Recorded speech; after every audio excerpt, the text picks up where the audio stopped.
unaza të veçanta në këtë kampionat botëror për herë të parë. Një nga ato kushton rreth 130.000 euro, patën këto janë shifrat. 130, 140. Shifrat që qarkullojnë, megjithatë risi e veçantë kjo për stilin amerikan.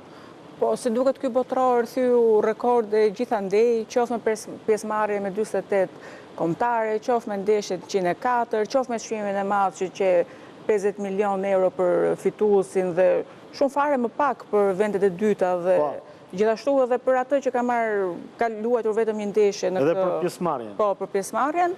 Kështu që... Pra financat ishin nivelet larta, do shpenzoi diçka. Po, u thye çdo rekord, qoftë në fushë, qoftë në audiencë televizive, kështu që mbase për ata shumë pak edhe këto unazë. Problemi është maza e gishtit. Do janë nxjerrë legët, sepse çdo gjë nuk është just business, sidomos presidenti amerikan.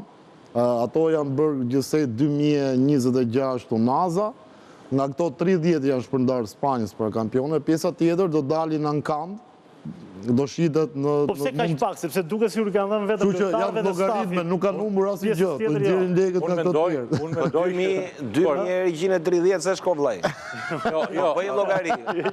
Jo. Ata kanë fituar 15 miliardë. Një fitim shumë i madh.